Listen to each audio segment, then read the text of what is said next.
सोनोवाल जी, बहुत ही timely session है ये। देखिए, अब बस चुनाव की तारीखें आने वाली हैं और उसके पहले सेशन का नाम ही है असम को क्या मिला।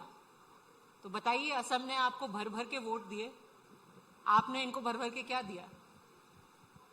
कहां से शुरू करूं? Because there are thousands of success story in the last 11 years, particularly under the dynamic leadership of our noble Prime Minister Narendra Modi ji. So whatever he promised to the people of the country, people of Northeast, he fulfilled it in letter and words. So that is why the people are very happy. If you talk in terms of connectivity and communication, earlier we have been put into the periphery because of the lack of communication, connectivity, a lot of depression, kind of deprivations. In all aspect, the earlier regime of Congress, they have ruled more than 55 years.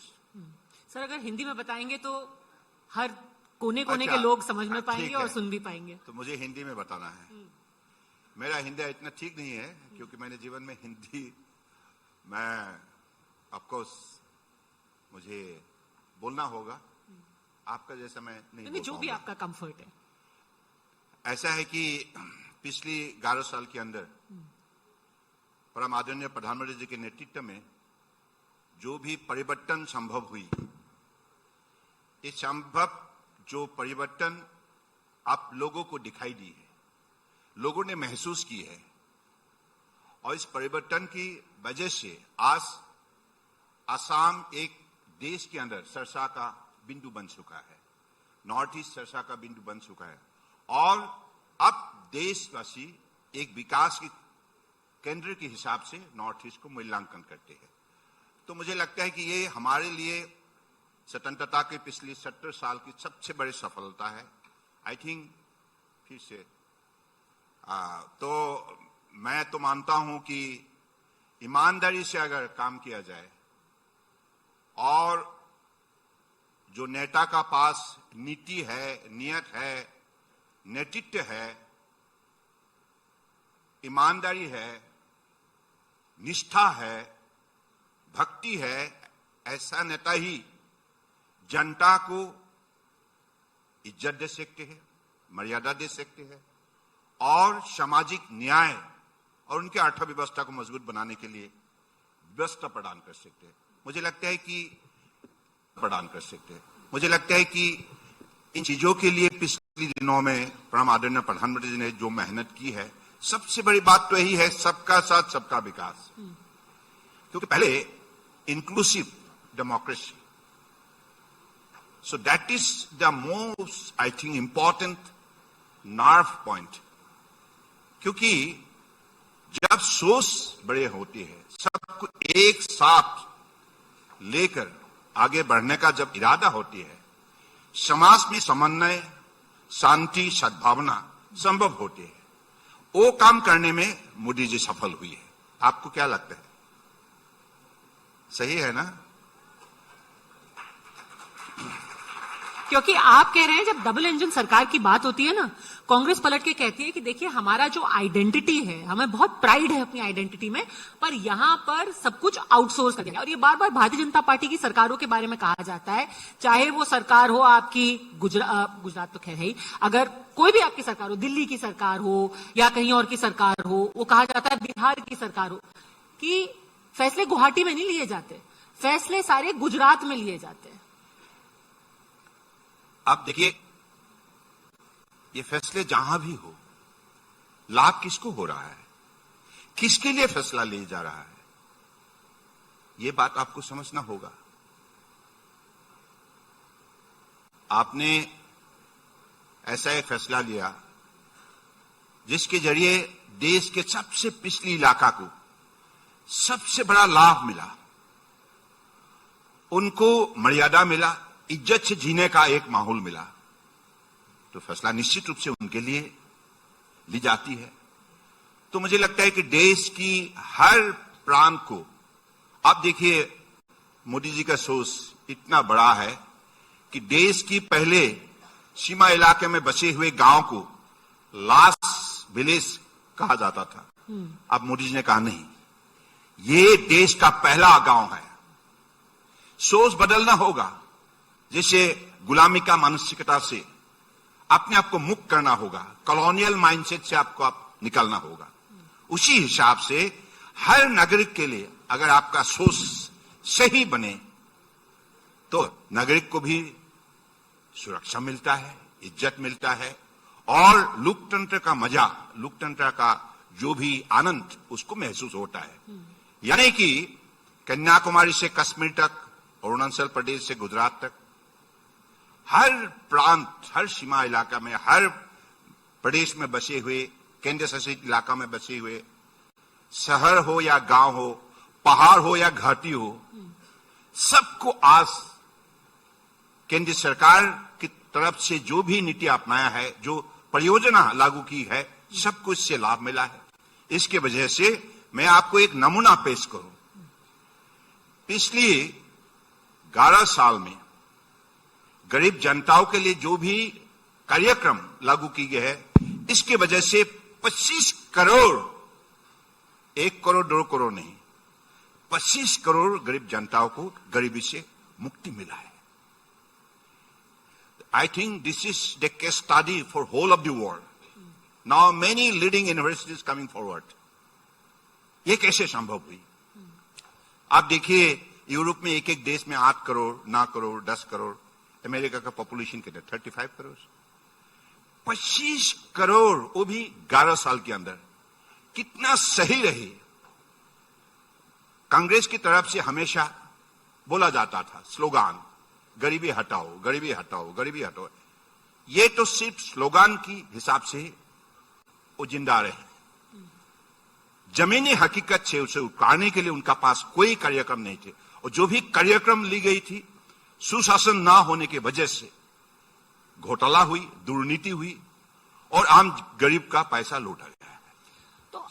तो इसलिए मैं फिर से कहूंगा कि अगर देश के अंदर नेता का नियत सही रहे, नीति सही रहे और नेता अगर विजनरी बने, तो निश्चित रूप से देश के हर नागरिक की इंसाफ मिलती है।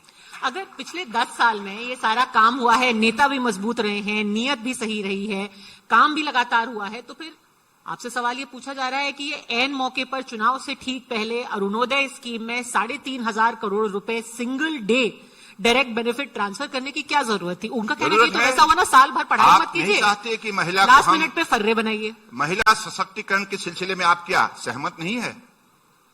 नहीं, मैं तो सहमत हूं, लास्ट मिनट क्यों?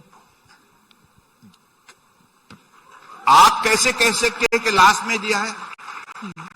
ये कार्यक्रम जो जारी है, महिला सशक्तिकरण शुरुआत से ही, बेटी बचाओ बेटी पढ़ाओ, शुरुआत से ही देश के अंदर महिला सशक्तिकरण के सिलसिले में मजबूत कदम उठाए गए हैं। इसका एक हिस्सा है, this is a part of that particular scheme, women empowerment across the country. That was the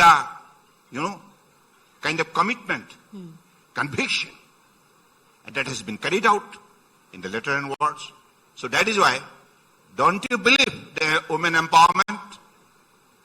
I want to ask the House, don't you believe?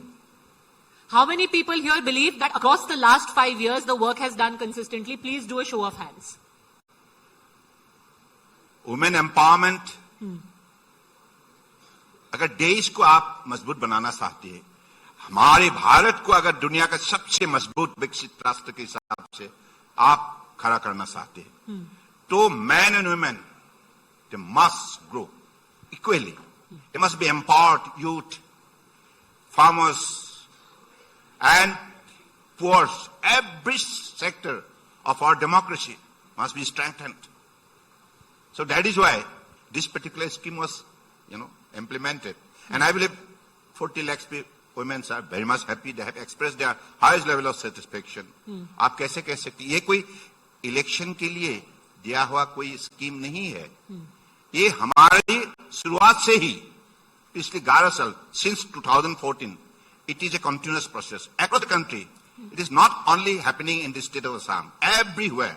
क्योंकि महिला का सशक्तिकरण होना चाहिए, पूरे देश में होना चाहिए. प्रॉब्लम ये हो जाती है कि अभी आपने देखा होगा, अभी सुप्रीम कोर्ट ने, और ये सिर्फ एक बीजेपी की ही प्रॉब्लम नहीं है, जो जहां सत्ता में होता है वो वहां पर, जिसको हम रेवड़ी कहते हैं, वो वहां पे ये डायरेक्ट बेनिफिट ट्रांसफर स्कीम ले आता है. Some of them are genuinely empowering, a lot of them are about poll benefits. तो सुप्रीम कोर्ट ने भी पूछा था कि ये कब तक चल सकता है, किसी को तो बिल्ली के गले में घंटी बांधनी ही पड़ेगी ना. तो कभी जब आप इतना विकास कर रहे हैं, अगर सड़कें बन रही हैं, आपका ब्रह्मपुत्र के नीचे टनल बन रहा है, अगर काजीरंगा में आपके ऊपर फ्लाईओवर बन रहा है, क्रॉसओवर बन रहा है, तो ये मनी वाला स्वीटनर करने की क्या जरूरत है? कभी तो कोई रोकेगा ना.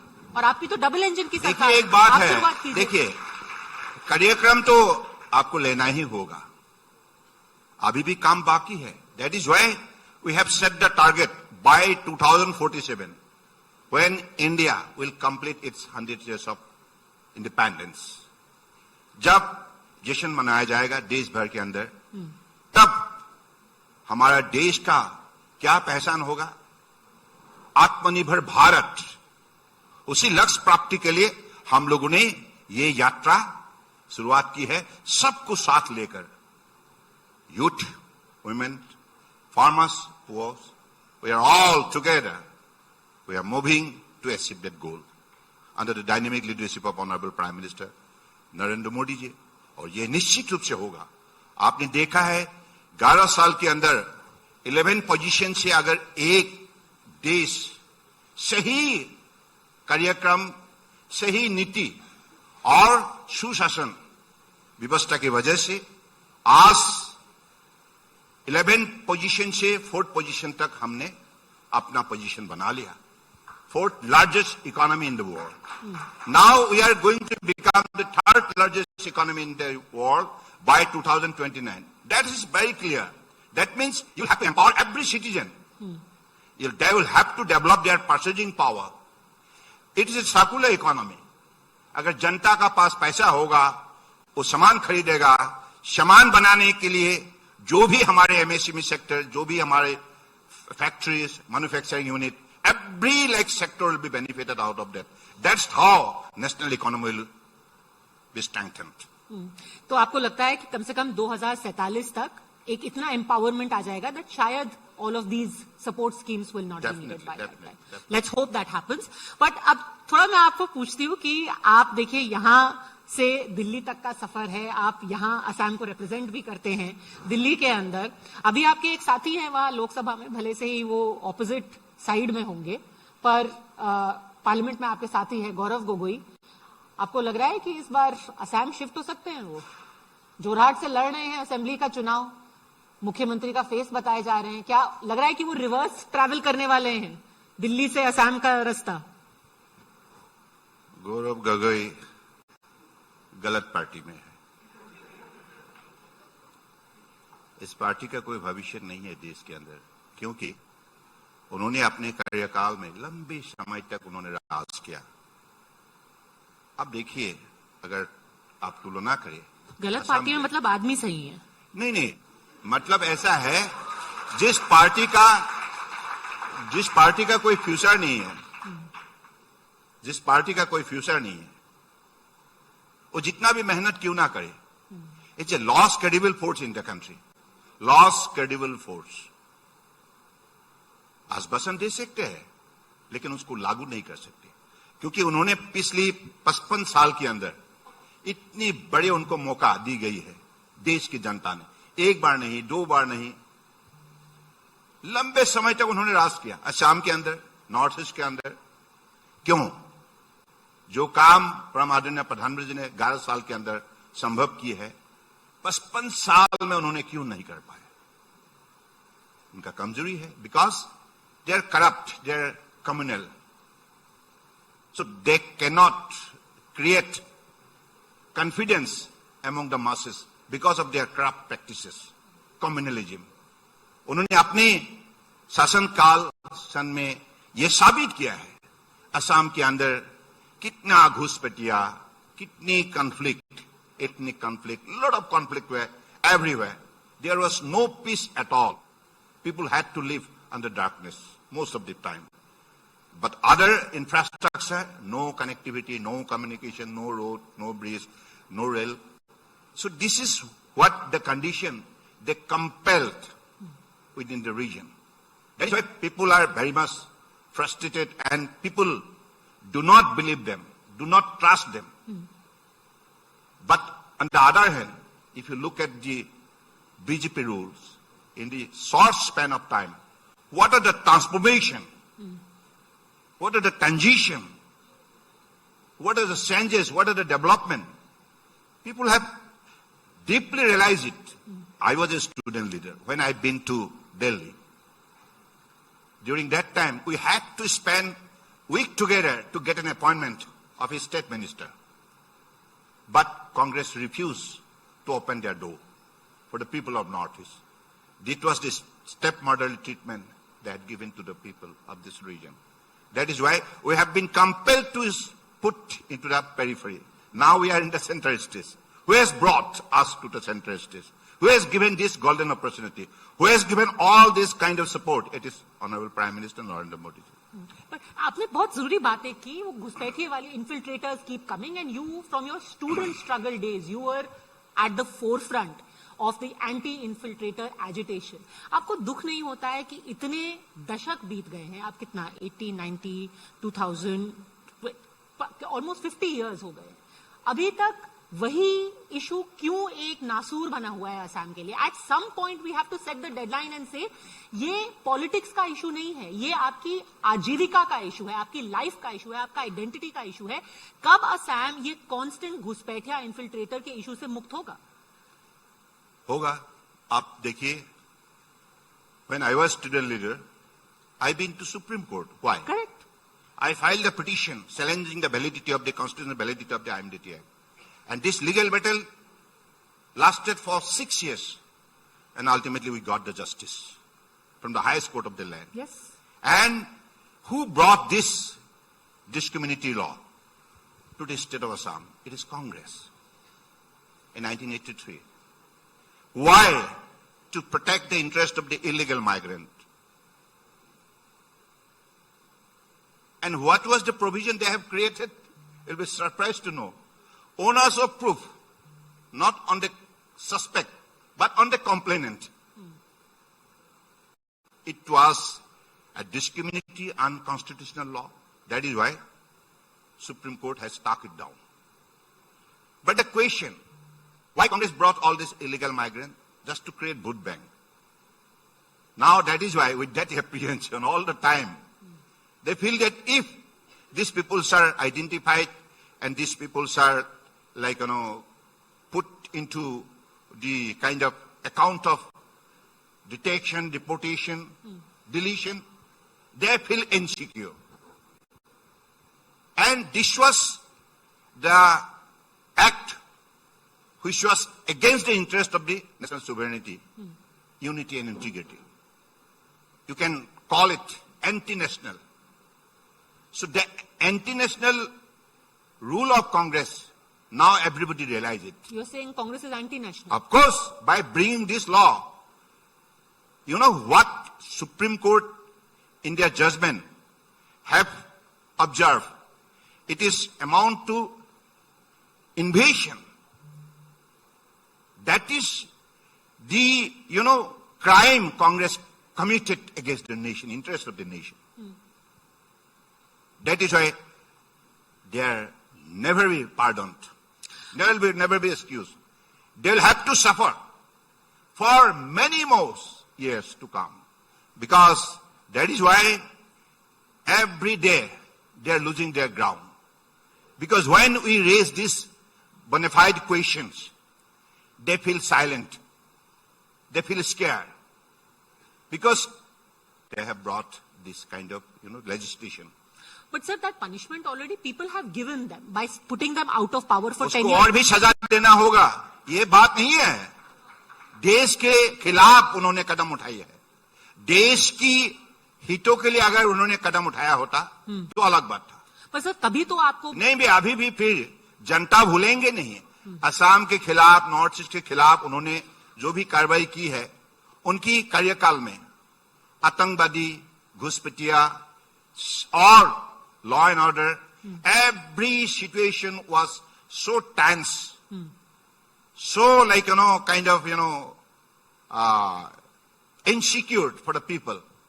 That is why people wanted BJP to come into power, and after gaining the powers with the support of the people, now look at the step one after another BJP is taking to protect the interest of the Assam and Assamese, their land, their identity, their culture, their heritage. In every sector, you'll find BJP is taking very, very strong kind of initiative to ensure that Assamese should be always get full protection, and they must live with their Swabhiman. Nice. Ankit Tyagi, my colleague, has a question. Yes. Sir, thank you. I just wanted to ask you, because, Padmaja touched upon that question. And your entire party has been saying that's the fault of the Congress party, whatever has happened in terms of infiltration. But the question then would be, for how many years will the BJP keep pointing the fingers? Now for 10 years, you have the double engine Sarkar, both at the center and here in Assam. Every opposition spokesperson who has come onto this stage has asked, please ask them how many infiltrators have they driven out of Assam? Or will you just keep using it as a, vote-getting issue? एक तो पहले मैं आपको बताऊं, international border was 272 kilometers. It was open. Congress, during Congress regime, it was kept open. Had given free access to the infiltrators. But during the last 11 years, BJP has totally sealed it. There is no more influx. Okay? Whoever is illegally occupying our land, they are all been evicted. In the recent past, you might have seen more than 5 lakhs acres of land from the illegal occupation of the suspected Bangladeshis has been taken away by Assam government, BJP government. That is an outstanding success story, fighting against the illegal migrant. And also, we have been creating lot of provision in the land laws so that, the bona fide Indian citizen, Assamese and others get due share of their right over land. Okay? So, if you could protect your identity, then you'll have to protect your territory first. Okay? So this is what BJP in the last 11 years is doing. You know how Kaziranga was totally, occupied by suspected illegal migrant. But who did the eviction? It is BJP government. Again, Mahapurush Srimanta Shankardev, his birthplace was also encroached by the suspected. That has also been evicted. So this is how our commitment stands with action. Right. Sir, but can I ask you again? Is there a deadline? You've been given 10 years. How many more governments do you need to evict them from the country? You are saying you are evicting them from the illegally occupied land, but they're still in Assam. आप हमारे असम के अंदर हर भारतीय को ये साहस और शक्ति मिली है, क्योंकि सरकार ने उनको मदद की है. पहले उनकी जमीन का अधिकार अपने हाथ में थे नहीं. आप अधिकार दी गई है. भाषा असुरक्षित रहे, भाषा को सुरक्षित की गई है, उनकी विरासत को सुरक्षित की गई है. तो इसे साफ जाहिर है, बीजेपी रहेगा तो देश का स्वाभिमान हमेशा जिंदा रहेगा, असमिया का स्वाभिमान हमेशा जिंदा रहेगा. सोनोवाल जी, कई लोग ये भी कहते हैं कि बीजेपी का सबसे बड़ा एडवांटेज ये है कि उनके विपक्ष में कांग्रेस है. आधे चुनाव आप लोग इसलिए जीत जाते हैं क्योंकि आपके विपक्ष में कांग्रेस रहती है. क्या आपको लगता है, क्योंकि आपने जिक्र किया ना कि he is in the wrong party, Gaurav, कि आपका सबसे बड़ा एसेट जो है इस स्टेट में भी आपका सबसे बड़ा एसेट कांग्रेस है? देखिए, एक बात है, विरोधी को हम लोग ऐसा नहीं कि हम विरोधी को इज्जत नहीं करते. We respect the opposition, but there should be responsible opposition, credible opposition. Opposition का मतलब है they must bear to quality. Responsibility and responsiveness देश के लिए। ये जिम्मेदारी अगर सही मायने में अगर विरोधी पालन करे तो लोकतंत्र मजबूत होते हैं, लेकिन उनका पास वो शक्ति है ही नहीं। सत्ताधारी पार्टी होने की वजह से उन्होंने जो काम उनको विथ क्रेडिबिलिटी करना चाहिए था, अपने वादा को पूरा करना चाहिए था, और नहीं कर पाया। आप विरोधी पक्ष में रहते हुए भी उन्होंने देश के लिए कुछ भी ऐसा कदम नहीं उठा पाया जिससे देश की जनता उनको आदर करे। तो इसलिए आज उनकी जो काला कारनामा का इतिहास है, लोगों ने उसको याद रखा है। क्योंकि आप इमरजेंसी से लेकर असम में अगर आपको कहानी बताऊं कांग्रेस ने क्या क्या अन्याय की, आपको it would be more than thousands like references. Because how people will forget them? I cannot forget them. Because I have come out of a family having farming background. मैं किसान का बेटा हूं। मैंने देखा है हमारे लोग भूमि पट्टा ना होने की वजह से क्या क्या कठिनाई का सामना करना पड़ा।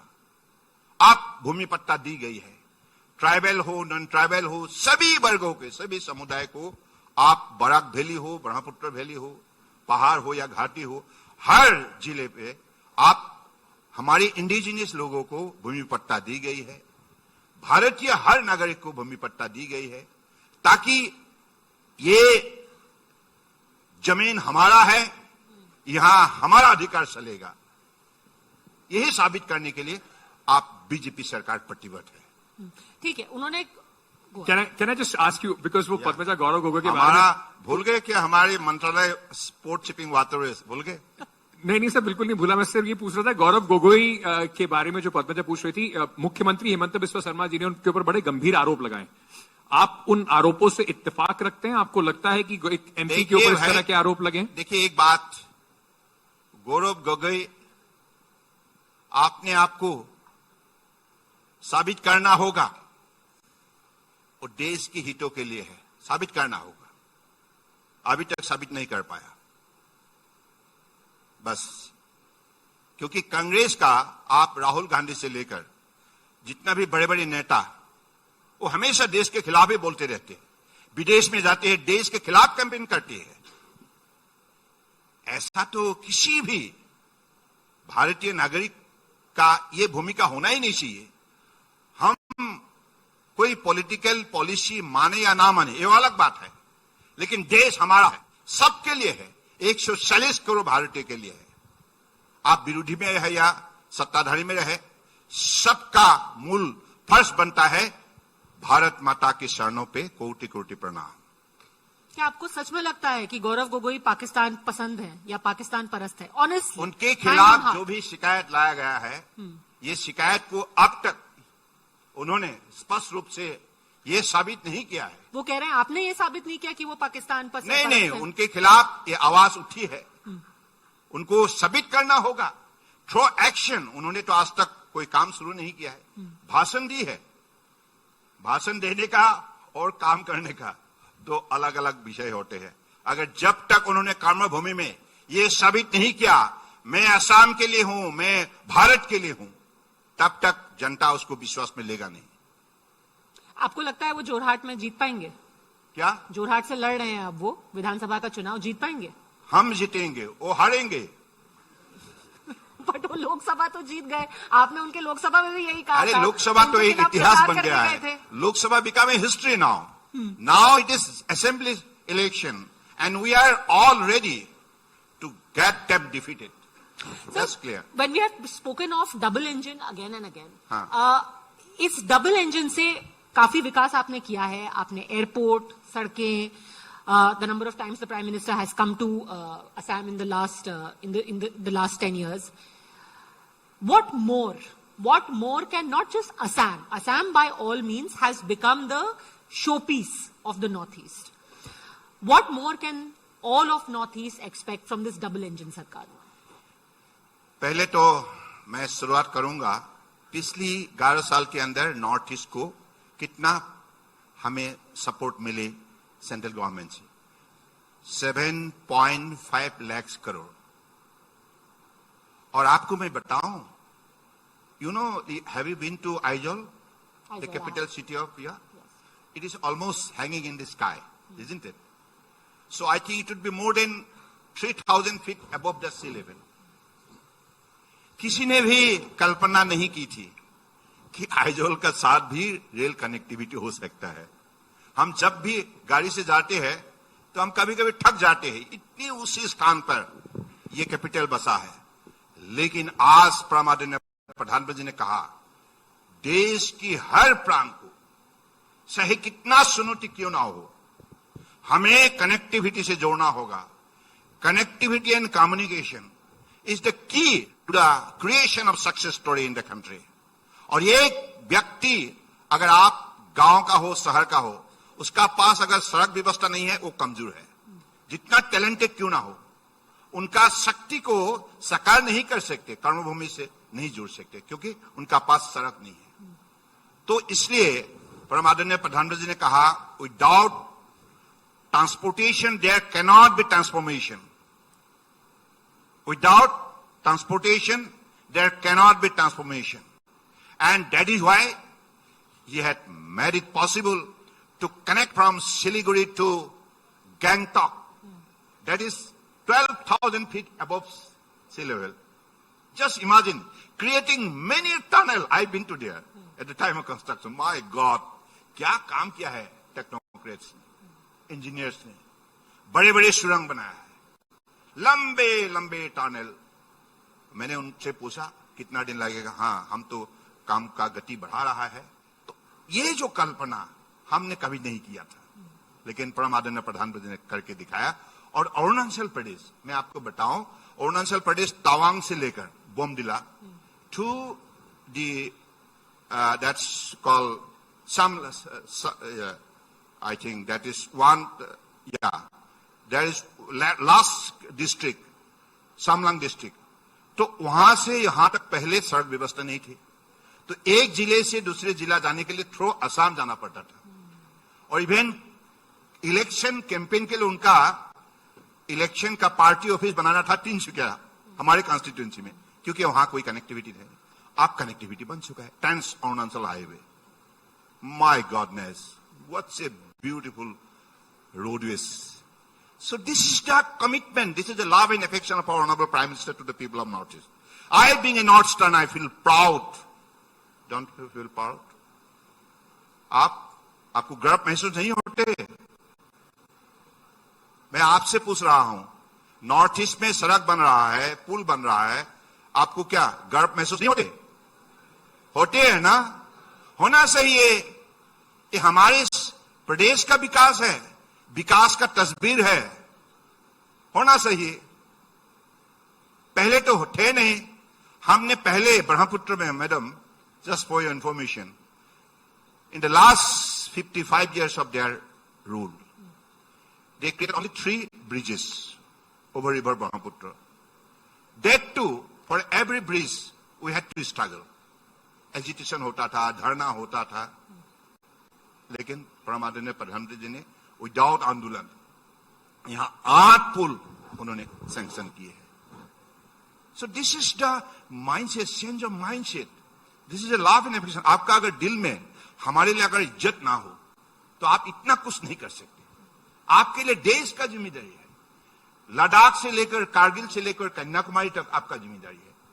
अंडमान से लेकर निकोबार तक आपका जिम्मेदारी है। लक्षद्वीप तक आपका जिम्मेदारी है। इसके बावजूद आपने नॉर्थ ईस्ट को जिस हिसाब से ध्यान दी है, oh my God, I never dream. ये बताइए, ऑन अ पर्सनल नोट, जो आपके स्टूडेंट एजिटेशन डेज वाला असम था और असम दिल्ली का रिलेशन था, और आज का जो असम है और असम दिल्ली का रिलेशन है, एक कोई अपनी पर्सनल एनेक्डोट, पर्सनल मेमोरी बताइए कि क्या उस वक्त आपने देखा और कैसे चीजें बदली हैं।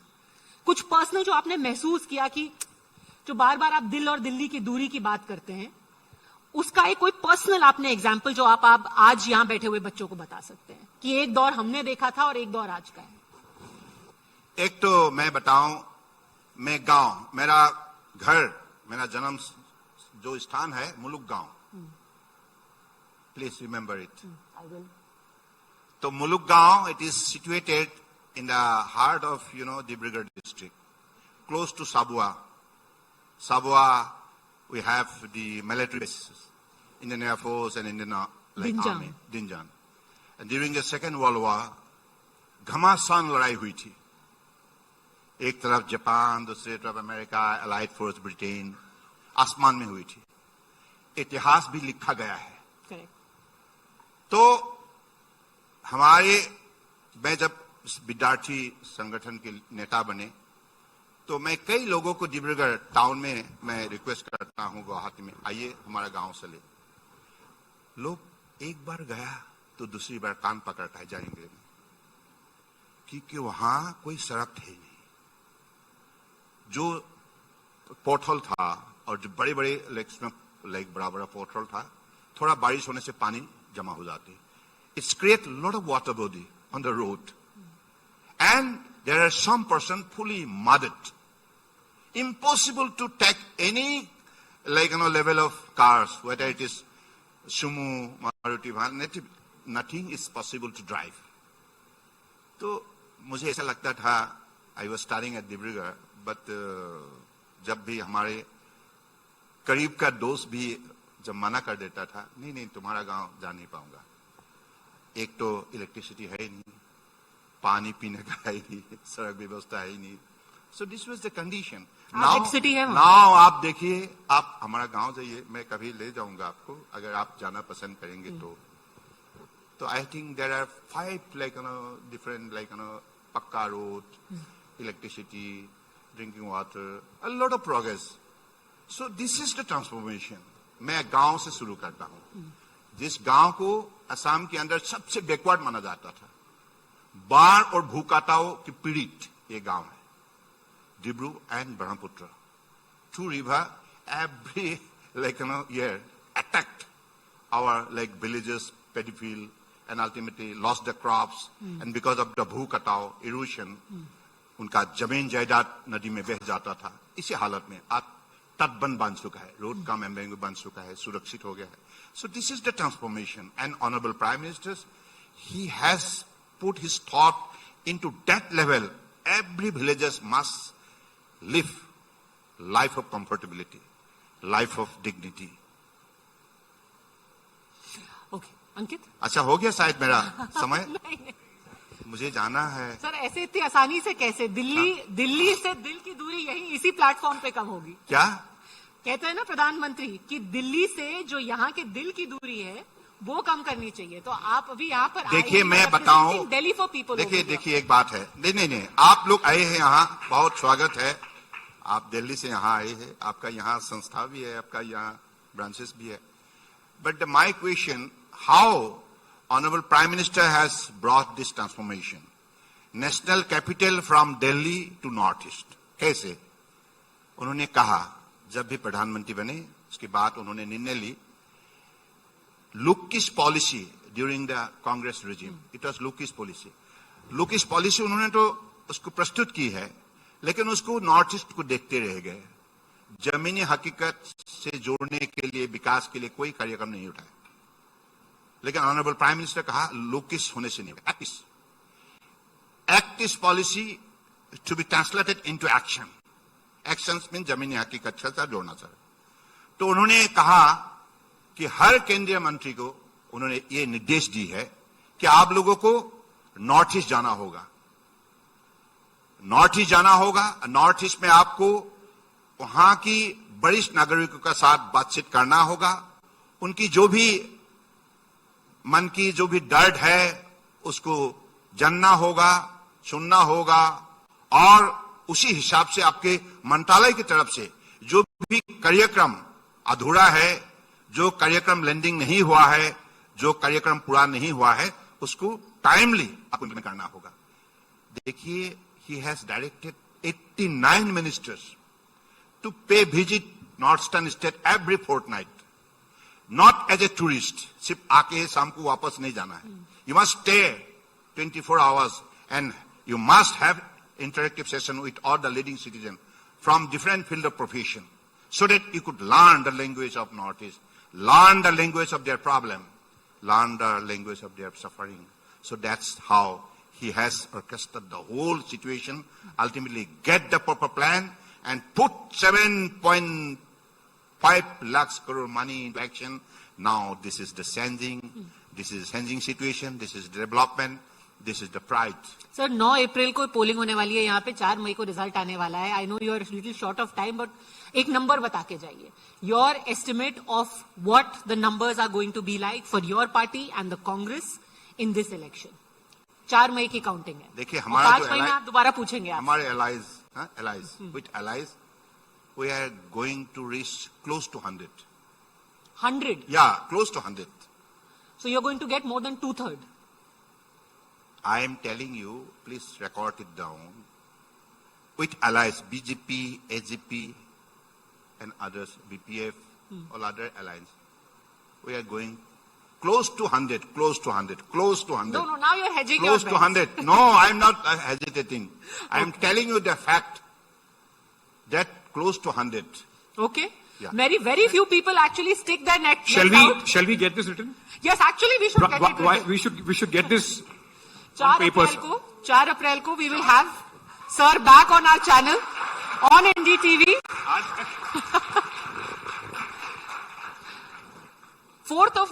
9th April is polling. Everyone present over here, if you are a voter in Assam, make sure you go out.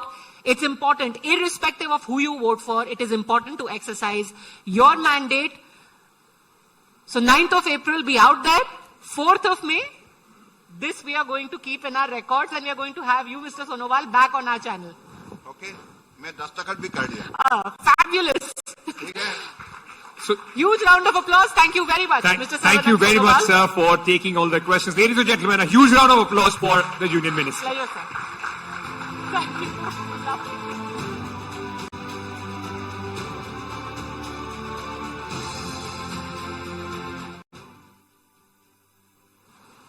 I specially extend my heartfelt thankfulness to all the participants in this particular talk, and this is NDTV Assam, the Great Brahmaputra Dialogue, and I believe this is going to focus and showcase the mighty river Brahmaputra in its resources. Brahmaputra is our civilization. Brahmaputra is our culture. Brahmaputra is our economy. Brahmaputra is our life. So this is the importance of river Brahmaputra in the world map. Thank you. Thank you so much. Thank you, sir. Thank you so much, Union Minister.